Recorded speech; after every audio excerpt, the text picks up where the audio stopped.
Hey guys, Matt Bell here at the Electric Violin Shop. We are talking reverb today for violins, violas, cello, string instruments. And I'll tell you that I had a different idea for where this video was going to go. I was going to say, let's do like reverb basics, and we'll talk about like what all the knobs do and how to use reverb on your signal. And I still want to do that. But I interviewed a couple of players for this, and I thought, hey, I'll just get a couple of minutes of them talking about reverb. It turns out that some of these players have a lot to say about reverb. This is going to be long. We're going to be here a while. Trevor Dick and Martha Mooke both have lots to say about reverb. So we're going to, you know what, when they get talking and they got good stuff to say, you just roll tape and then you put it out there. This is going to be like a master class in reverb. So if you are fairly new to reverb, I think you're still going to get quite a bit from this. And I do want to do a reverb basics video, and I'll do that soon. But we're diving pretty deep today. So if you're a very experienced player, strap in, man. This is going to be a lot of fun. First, we'll do some very, very basic reverb for those of you who are pretty new. What is reverb? Reverb is this long trail of sound that you get after you hear a signal. Like if you're playing in a concert hall or a cathedral or something, you know, when you finish playing, but you can still hear the note out there, that's natural reverb. Well, it turns out we can actually bring that in electronically to our sound, and it helps us not sound, we use the terms wet and dry. It helps us not sound so dry or close or tight. It opens things up and makes things feel like you're in a nice, inviting space. And it makes it's a wet sound when we put a reverb on there. There are a couple of basic types that are traditionally out there. There's a room, a spring, and a plate. So I want you to hear a little bit of this. I'm just going to give you a clap at first. So that's a dry. I just clapped my hands in front of a microphone in a dry room. Let's put a hall reverb on there and listen to that. So that's the reverb sound. Now we can get different room sizes and EQs and all that. We'll get into that some other time. But this is what a plate reverb sounds like. And the way they actually did those in the old days was it was actually a metal plate, and they hooked electrodes up to that, and the way that the signal went through that metal plate affected the sound, and that's what gives you this plate reverb. And then there's a spring reverb, which they actually use a spring. And inside guitar amps, if you set one down too hard, you'll hear that spring sound. That's a spring reverb. Those are just kind of three basic types that you might hear. And then there are kind of some custom types. There's like an echo reverb. It's got that sort of that slapback sound. Like if you're outside and you're facing a wall and the sound hits that wall and comes back at you. Sorry, hope that wouldn't trip anybody out. So that's like an echo sound. There's a particle reverb. You kind of hear that, right? And then there's like modulated and pitch shifted reverbs, which might give you sound like this. So these can all be very, very cool. That's okay. It's fine what they sound like on a clap. What do they sound like on an instrument? Here's a violin. A dry sound. Here's in a hall. Here it opens that up. Sounds like I'm in a big room, right?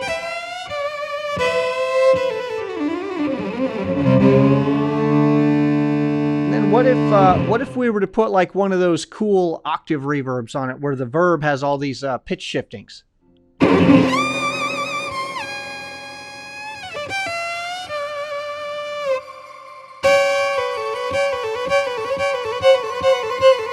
Kind of fun, right? And then here's another one, a different crazy reverb.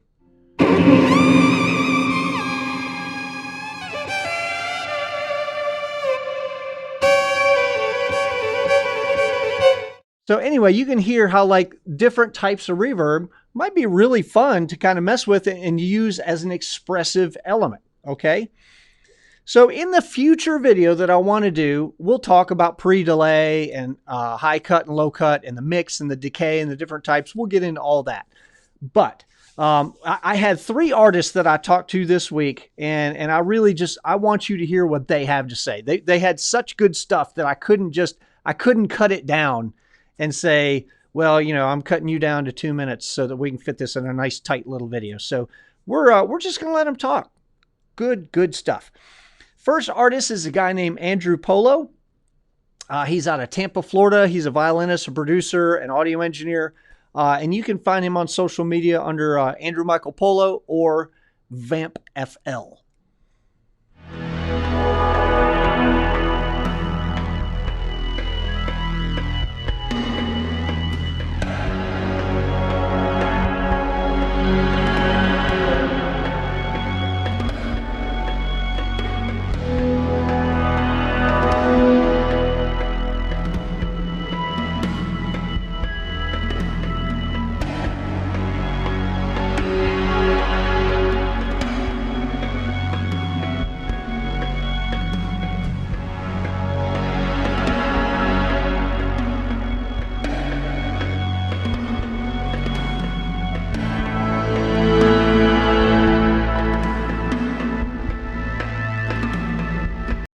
Yeah, man. So tell people who you are and where you're at and what kind of music you play. What are you doing? So my name is Andrew Polo. I'm an electric violinist from Tampa Bay, Florida, and I've been performing as a solo artist and part of a band for close to a decade now. Nice, nice. So tell me about how you use Reverb as a creative tool. So one of the things that I'm constantly trying to do just in general with electric violin is to create kind of a Swiss Army knife where I can fit into any kind of band. And how I do that is by transforming the sound of the violin entirely. One of the great tools that I can use to accomplish that is through reverb. One of the ways that I do it is by taking the dry signal of the violin and filtering it out completely and just doing full on wet reverb. Mm-hmm. And when you do that and you combine it with, say, like a shimmer setting or a pad setting, you start to go into a pad synthesizer territory, which is really fun to mess around on. And then also stacking different effects on top of that will just give you some amazing results depending on what you're using. There's actually a good shot of the pedal board that I use. Yeah. So tell me about the Big Sky and how you use that. The Big Sky is brand new for me. I just picked it up. I upgraded from an MXR reverb, which stayed on my pedal board for several years. The Big Sky was a much needed upgrade because I like tuning and tweaking the tone of the reverb. Mm-hmm. I'm also an audio engineer and a producer, so this is kind of familiar territory for me. I approach pedal board building in the same way that I would approach building a signal chain when I'm recording an artist in the studio. And the Big Sky is for pedal board users, it's kind of an end all be all for reverb. It's amazing just how much it can do, how much you can tweak. And being an electric violinist, you need that flexibility. You have to understand that not all pedals are going to work for you. And having flexible pedals on your board is a huge help. Yeah, absolutely. Absolutely. So some things that I do with mine is when I use the shimmer setting. Many reverb pedals can give you intervals. The Big Sky gives you intervals. You could also do octaves. I like to use shimmer with octaves because then it can synthesize, say, an octave above what you're playing, an octave below what you're playing. That's very useful to you. And then when you want to stack effects, you should be thinking about what effects you can run into the reverb. Personally, what I like to use something like this Boss SY1 synthesizer because that changes the tone entirely. When you turn that on and then you're using a full-on wet reverb through the Big Sky, you get some pretty interesting results. Other things that you can do is maybe a wah or some sort of filter. Using a filter, you can control when the swells come in, which is really interesting because if you have a wide enough filter wah, like this one, this is a Dunlop, Crybaby Mini. If you're playing, say, in a higher register, the wah really doesn't recognize those notes. It's more or less expecting a guitar note to be hit. So it filters them out completely. So it actually turns kind of almost into a volume pedal in a way where you're actually doing swells with your reverb. Moving on, you can do stuff with, say, a dirt pedal, any sort of overdrive, distortion, fuzz, anything to create noise and change the overall characteristic and tone of your violin leading into the reverb. Moving over, you've got more octaves. You could use a POG, an octave generator. You could use a pitchfork if you wanted to get more octaves and just create a wider sound. Something else that I realized just recently too is using something like a phaser or any sort of modulation to create movement. When you use movement, uh, something that's if you create a tone that's moving, you can create a more interesting tone through your reverb. Yeah, because the reverb is kind of blending things together a little bit, right? It's sort of washing the hard edges away. Right, right. Well, that's awesome, man. Well, thanks so much for sharing your insight with us. And yeah, everybody, where can they find you to follow you on social media? You can follow me at Vamp FL. That's VAMP FL, as in Florida, over on Instagram. You can also follow my YouTube and my Facebook pages at violinist Andrew Michael Polo. Awesome. Well, thanks, man. Thanks for chatting with us. Appreciate it. Thank you, sir. Yeah, man, what a cool dude. And I love the fact that he's using just only the wet sound. That's a thing that I've actually done a little bit of, but not nearly as much as he's kind of inspiring me to think about right now. It's cool. Yeah, so none of his dry violin sound comes through, just the reverb. Kind of cool. So our next interviewee is a person that you may have heard of if you follow the Rockstar Violinist podcast, or if you are active at all on Facebook. Trevor Dick from Ontario, Canada, is the moderator of the Electric String Players Forum, which is like 6,000 or 7,000 string players around the world. If you are not on that forum, you need to get on that forum. He is an insanely good violinist. And is now head of the Flying Bow Ministries program out of Canada, where he is doing a lot of ministry work and playing and mentoring other artists and producing and recording. And he's been at this a long time.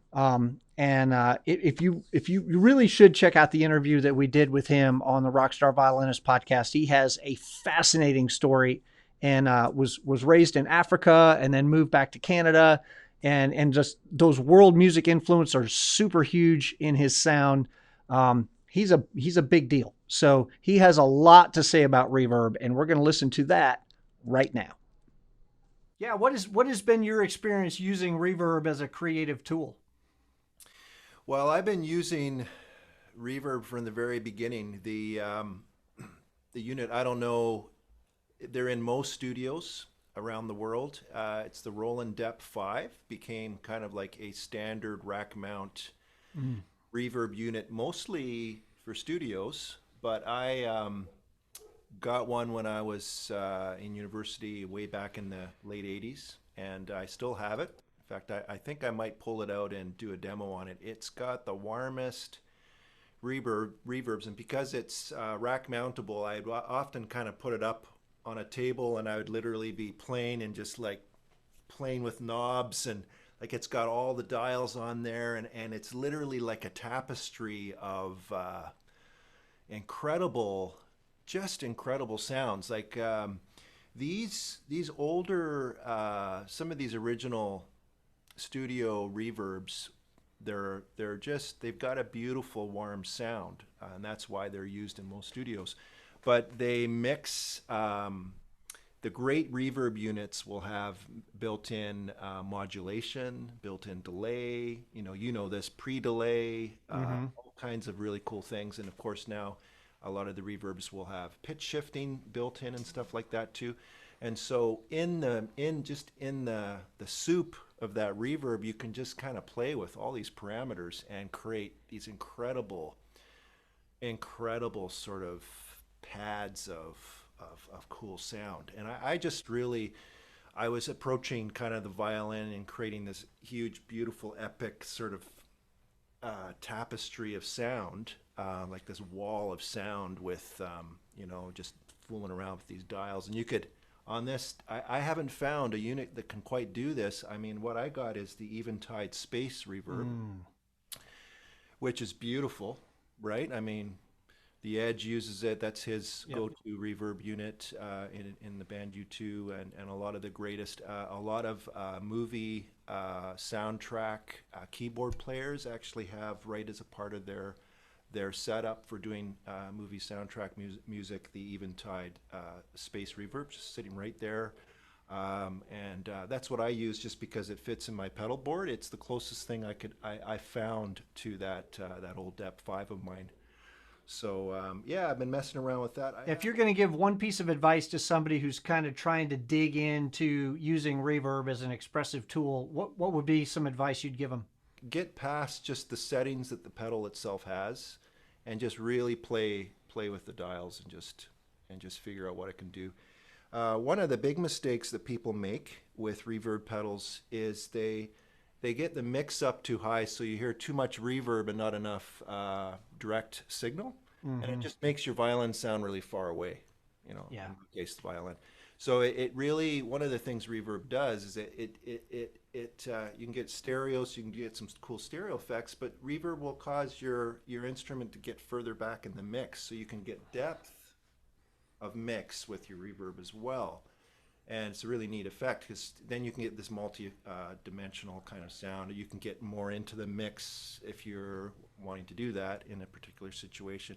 But the biggest mistake people make if you're a solo instrument is to have that up too high, dialed up so high that you're sort of way in the background instead of getting that nice, clean, direct sound from your instrument. So yeah, and sometimes that pre-delay can help pull your dry signal forward and still give you lots of wash behind it.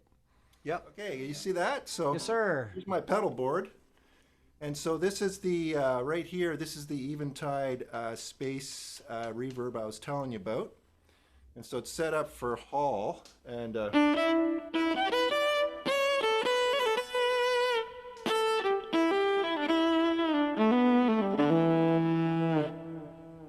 don't know if that's sounding good or not. But that's juicy. Is it sounding okay out there? Yeah. And so that's just my typical, of course, my typical sound is delay and reverb together, but so I'll just put the reverb up. A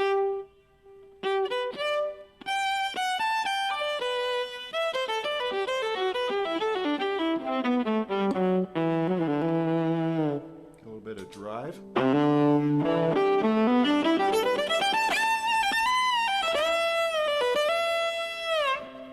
I think you're hearing a lot of my mic right now, so you're probably hearing a lot of bow noise and stuff. But yeah, a little bit. Man, it sounds good though. I love that verb. I did something recently that I was watching a bunch of YouTube videos, and typically you're supposed to put reverb very last in your signal, right? There's these rules, and but rules. Rules. I decided to try. You're not supposed to do this, but I put my my modulation pedal at the very end because I thought, would it be super cool to be able to add modulation to the trails of the reverb? Because as I was telling you, the great pedals, the great reverb pedals, you can fool around with dials of modulation. I just thought, man, I've been missing that. So I added my Strymon Mobius at the very end of my signal. I've been playing that way for the last. It's brand new. It's just been a new idea. I thought I'd try. So this is my Strymon Mobius here. It's now last in my chain. Okay. And so if I put on my Black Hole, which is the one that I love using for just real ambient kind of stuff, like.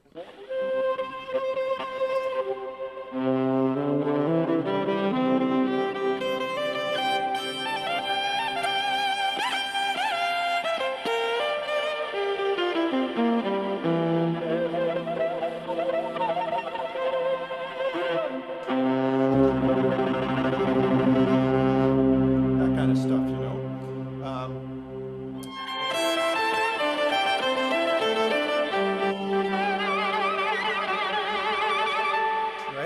So that's that ambient kind of stuff that I'm talking about. See how nice and long that is? Yeah. And but I was just thinking, man, if I could just add some modulation to that. So I've got my pedals set up in kind of like a univibe.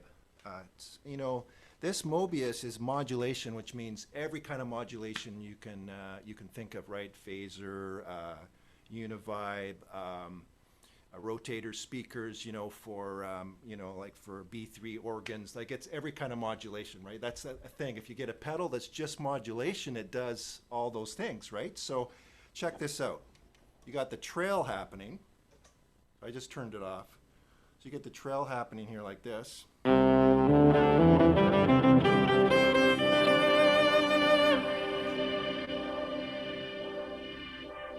Hear that? Now I'm affecting the trail. Isn't that wild? That's amazing. So now we're creating a whole new layer of textures on top of the reverb. And that's what the great reverb pedals can do. So that's just simply by changing the order of my pedals. I love that. Really, really neat thing. If I go up to, for instance, some of the real classic Jean-Luc Ponty phaser, this one especially is just pretty wild. I'll do it again here. I'm planning to do a demo video on this and just talk about it a lot more in depth around what I've been doing. In fact, what I want to do is I want to just make this last forever.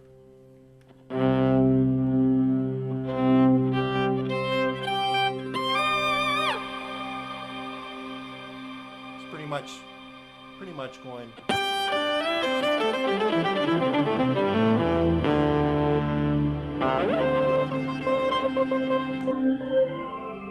Now I can kind of, and I've got that modulation set up in such a way that I don't know if this is very loud here.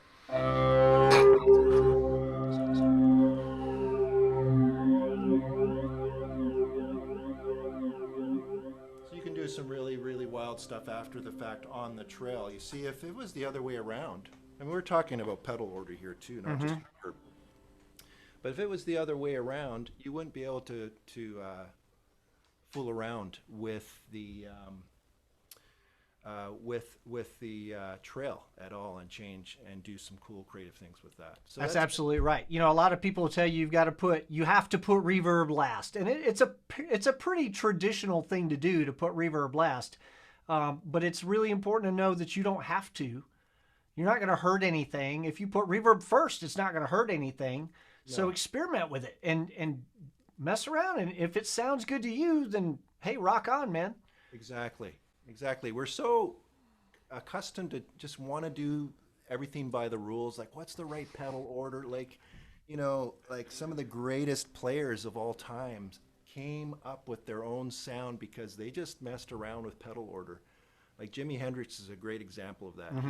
He reversed the order of a lot of things. His drive before chorus, or the other way around, drive after chorus, things like that, and just came up with whole new sounds and tones. So I think that's just, you know, I'm a bit of an experimenter. The way I approach my pedal boards, much like colors and tones and tapestry of sounds and textures, and I'm just trying to move the parts around and just see what happens. You know, it's just one big experiment. You know. Yeah. And every time I play, it ends up being it's just a different painting that kind of comes out, you know, in terms of tones and sounds. So. I want people to note too, like when you're playing, your dry sound is very much front and center. Like you were saying, if you mix too much of that verb, then we lose your dry sound. But there's still plenty of verb. You're still getting plenty of that wash and that effect that you're looking for, but it doesn't bury your dry sound. Yeah. So my dry sound is. And that's just my sound. I'm not saying that, and there might be times when you purposefully have it very wet, just to create, like have no definition to your sound at all, just to create this this beautiful wash of this wall of sound that you want to create. And you can have that can be pre-programmed or whatever into your reverb pedal to do that. But I'm mostly using this in the context of live performance where I'm the soloist, and I want to make sure that I'm heard and I'm not kind of lost in the mix somehow. So, and another reverb I use a lot And I use this more in my, I'll just show it to you. I'm going to go back to my, my other camera here. This one is, well, this is a really cool reverb. It's a plate reverb. So plate is kind of like the reverb that it's sort of that retro, often just, you know, kind of like a spring reverb that's just built into an amp. Mm-hmm. And so this gives the violin a real,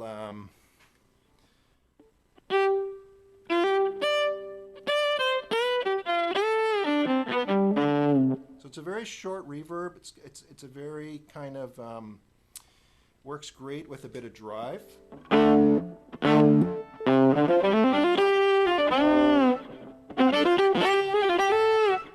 I usually pair that with, I'm going to go to like a slapback delay. So put the plate reverb together with a slapback delay. Right? And sort of, you know, it sounds a lot. Now you sort of sound more, you know, bit of wah.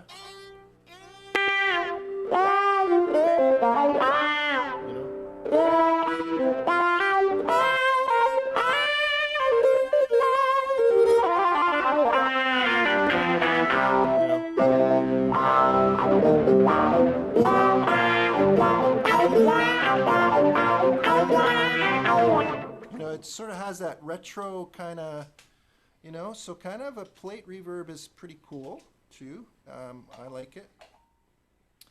And then another one that you see a lot, especially in, you know, worship bands and stuff with guitars and stuff, is the shimmer. And that's when you add kind of, you know.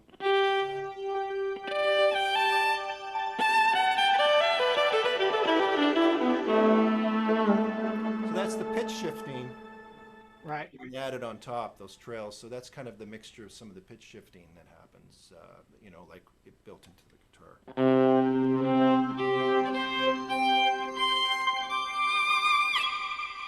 So that's pretty neat. Add that to, you know, the pitchfork, and it adds really neat tones here. You know, you can get some pretty amazing. You know, check this out.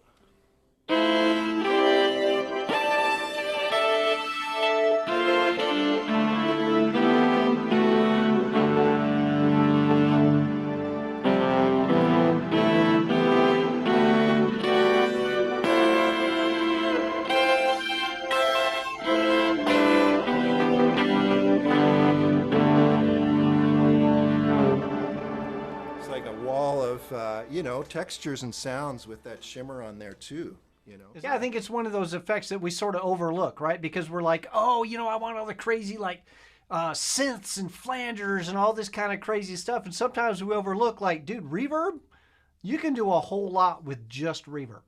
Yeah. Yeah, if I had a choice and I only had one pedal, it would probably be reverb. It would probably be it would probably be something like the Eventide, because it's got a lot of built-in.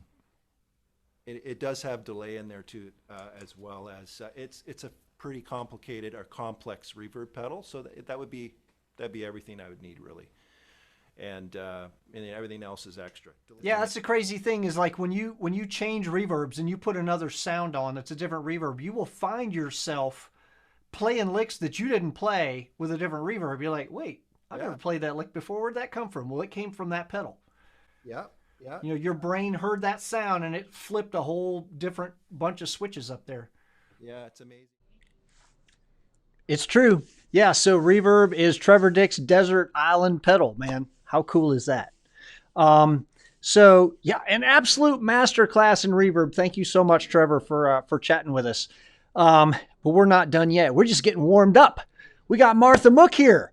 She was another rock star violinist, actually a violist, a rock star violist. We got to show some solidarity with the viola community out there, and she is a legend. She's in New York. She played with David Bowie, Barbra Streisand, Tony Bennett, Lady Gaga. Like we could go like 5 of these pages with the people that she's played with. but also has her own stuff and is a teaching and performing artist, has just been all over the world with super, super experimental stuff. And reverb, and then reverb and delay are huge components of her sound. So we're going to go to Martha Mooke. I mean, reverb, I think, is the first effect everybody discovers, because when you start singing in the shower, you realize you sound better when singing in the shower or in a staircase, right? In the school staircase. Talking about reverb, it's sort of like dancing about architecture.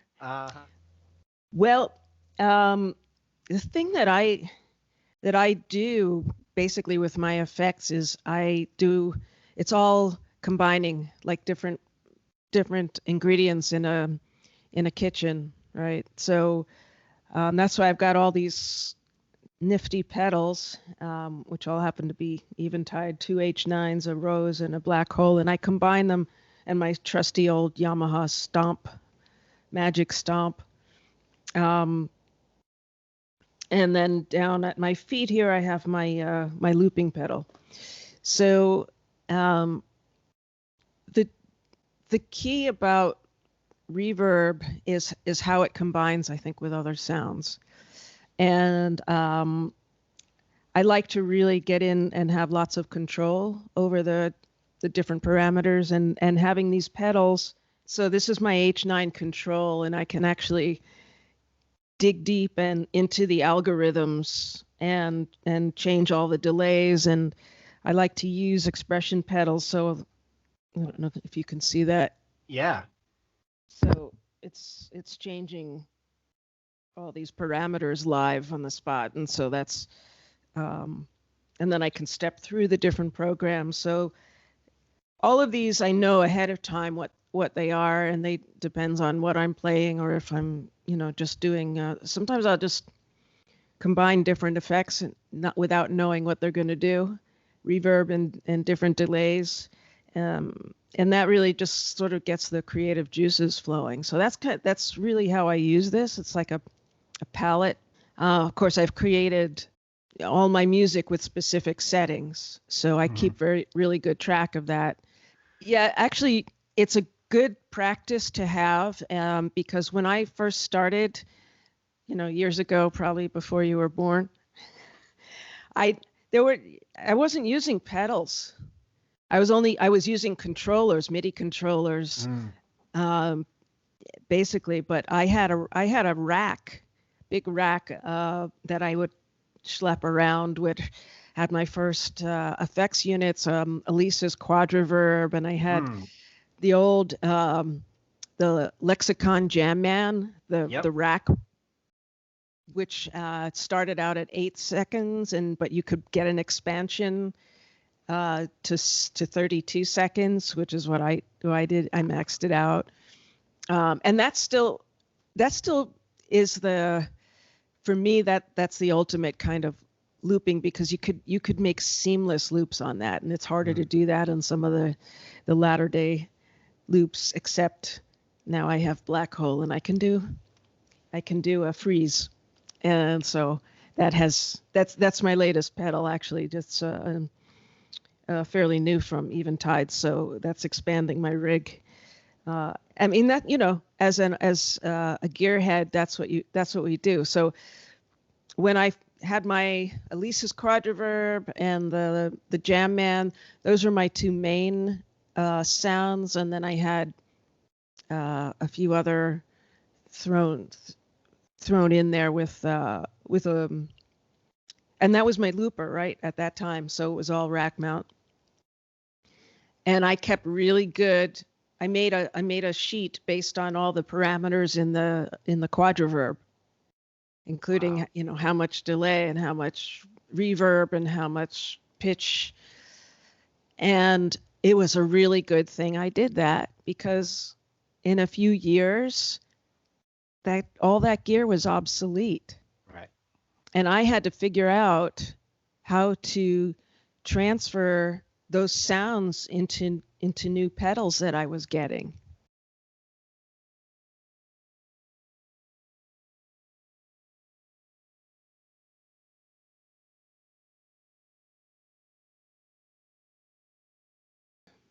it's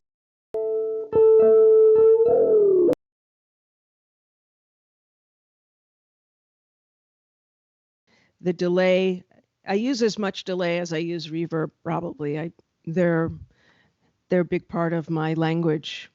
And maybe the best thing to do is I'll just give you a little demonstration of before and after. Sorry, we had a little technical You issue did there. like a little concert here. So I go to my trusty Yamaha YEV. That's my viola, well, my 5-string of choice. And this is the sound. Oh, wireless, of course, Yeah, of course. with a line 6. So you know what it sounds like, dry.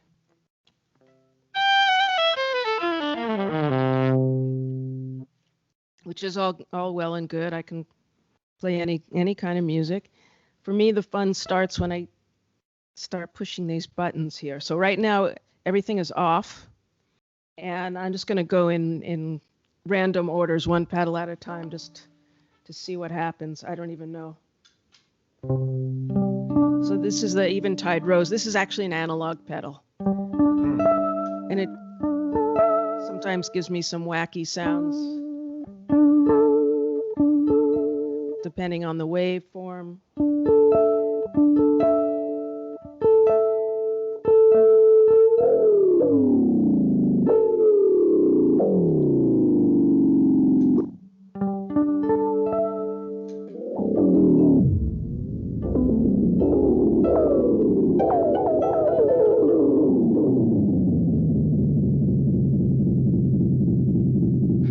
Okay, thank you very much. The next that I have here is the Black Hole. So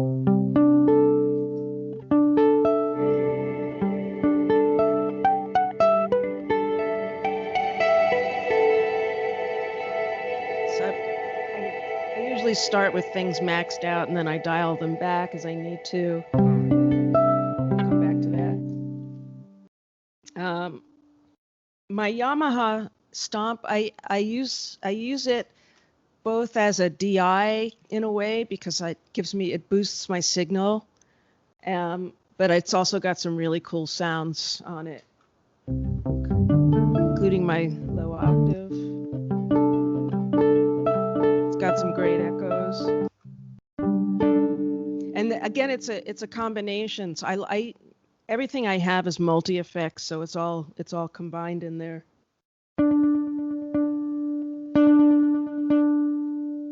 So that became a movement in my piece, Xing for electric viola and concert band.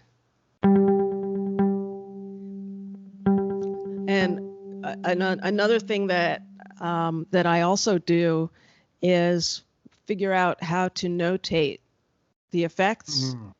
And if I'm writing a score for, that a conductor or somebody else other than me is going to play or perform, the electric viola or violin is when you're using effects becomes a transposing instrument. Right. When I play a melody line, and it could be just a simple.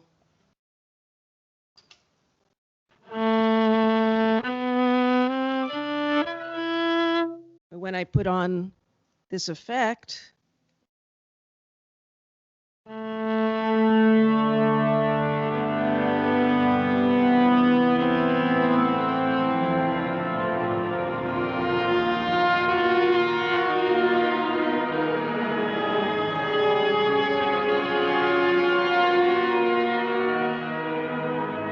which is a combination.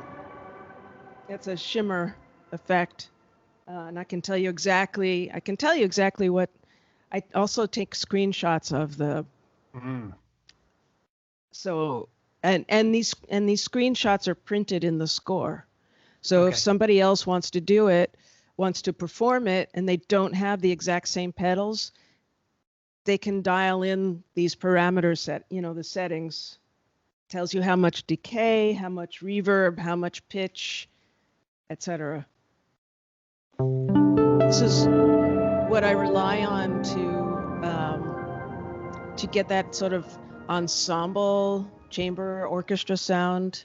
So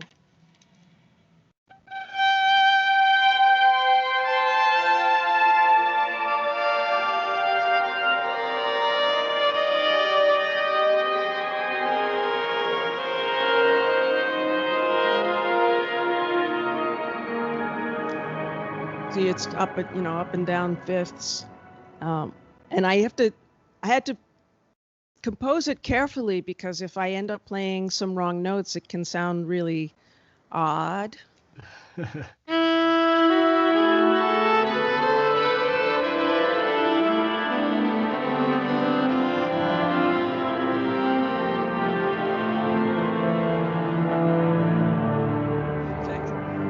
I played it once at a charity event, and there were some big people out in the audience, and in the sound check all the lights were on, and in the concert all the lights were off, and I didn't have the piece memorized, and I was playing all kinds of random notes, and that's when it's really good to be an improviser. Another one of my favorites. You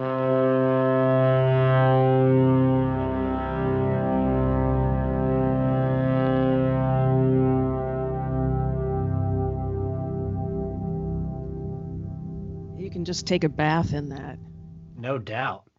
And so I have the parameters where I've got that lower octave, and then I can shift it live.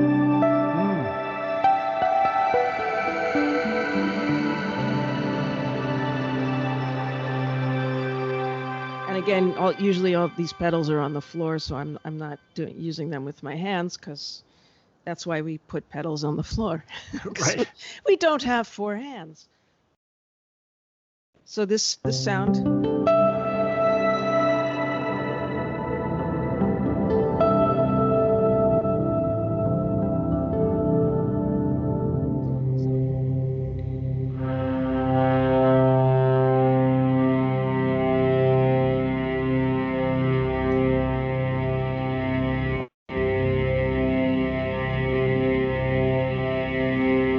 So that's frozen. I put on this other. This is a band delay. So now I have them all 3 going.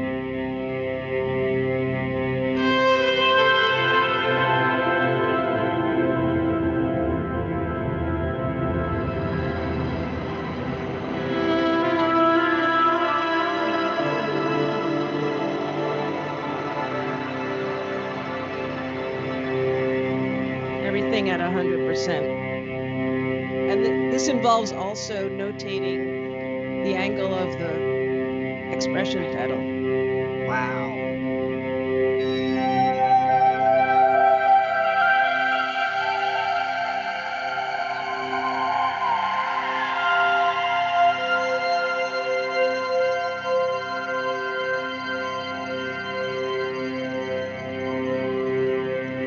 And another important thing is that everything that I do is in stereo. So it's important for all the pedals to be quality pedals, and for them to be stereo. It's a constant interactive process, and that's how I consider using the electronics, reverb, delay, as collaborators. Yeah, I love how you said that you start with stuff wide open and then back it off, because I've always gone the other way, and it makes total sense to do what you're saying. Yeah, and it gives you a chance to play around and experiment, and and of course, when you're playing a bowed string instrument, you get very different sounds depending on the articulation that you're playing. It's going to make an effect react very differently if you're playing pizzicato. if you're playing arco.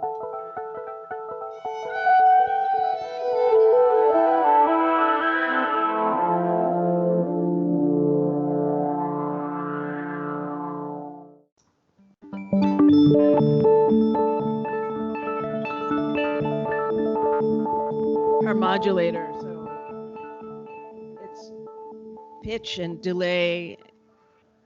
It's not even a reverb effect, but there's reverb inherent in the sound. So that's very much part of what I do. I almost don't ever use a dry sound.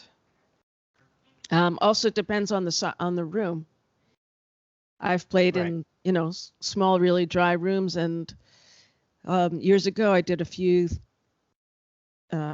things, performances at, it was under the Brooklyn Bridge. They used to have a space called the Brooklyn Anchorage, and they would rent it out for fancy parties, and I played a bunch of fancy parties, and it was like playing in a huge cavern, and and it was stone, and the sound just went forever. So I'd have to dial back some of the reverb and some of the effects, because otherwise it was just kind of would get muddy. I don't put limits on how I play or what I play, and textures. So when you're working with reverb, you actually can exploit a lot of the different textures, like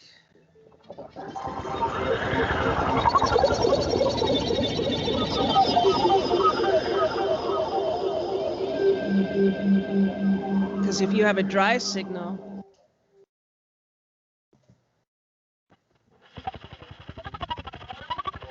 you can still get a cool effect out of it, but you just add reverb and delay and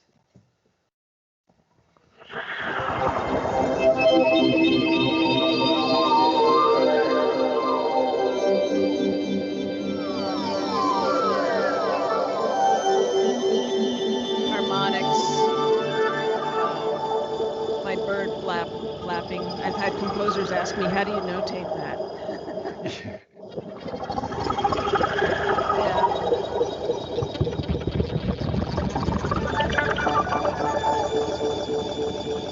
So it just gives you so many possibilities, or unlimited possibilities, of sounds that when you play them without reverb or without effects, sound one way, or you think of them another way, and then when you add on the effects, particularly reverb. I mean, reverb I think is the first effect everybody discovers. Because when you start singing in the shower, you realize you sound better when singing in the shower or in a staircase, right? In the school staircase. So we discover that unknowingly. And then the great thing is, now we have all this gear that, we can change the room around us. Yeah, you can bring that shower, you can bring that staircase with you. Exactly. I can bring the Taj Mahal in with me, or the Grand Canyon, or Carnegie Hall. In fact, this is all my instrument. Starting from here, going through every single step of the way until it gets to whatever is where the sound is coming out of. This is all my instrument. And that's why it's important to me to have quality sounding gear in between there. So it's a lot of exploration and sitting and playing, and again, making notes. I can't emphasize how important that is, at least to my process, to keep track of what I've been playing and what I like. And when you have an app like this, and you can just take a screenshot, right? So you don't even really have to write. I can show you. I still somewhere I have the papers from the quadriverb with exactly and arrows pointing in different directions depending on because there were a lot of parameters in that. But a lot of my earlier music was created in that and I had to find a way to transfer it, because one of these days, maybe, who knows, a decade or two, they'll be all different pedals here probably. Right. It's up to each individual player when they find their sound, or how they want to work with it. Because again, you ask five different people what effects chain they use or equipment, and you're going to get 25 different answers. Absolutely. And they'll sound totally different too. So I discovered this process. This is my sound, and I'm comfortable working this way. Well, comfortable, but always finding ways to be uncomfortable, because that's the only way you can evolve and find new sounds, is to change it up and try new things and explore. And so that's the evolution of my sound, and that's my my long take on reverb. I love it. Thank you so much for doing this. I appreciate that. My pleasure, Matt. Man, I've now watched her chat and Trevor's and Andrew's. I've now watched these about 5 times because of the editing process and all that, and I'm still picking up new stuff. I listen again, I'm like, dang, I don't remember him saying that. There's so much good content here. So anyway, 3 amazing artists kind of doing a deep dive into reverb for you. We will do a basics of reverb video very soon. That's a promise. Boy Scouts or something or whatever. So yeah, that's all coming. So, but thank you for listening. Thank you for watching, and we will see you next time.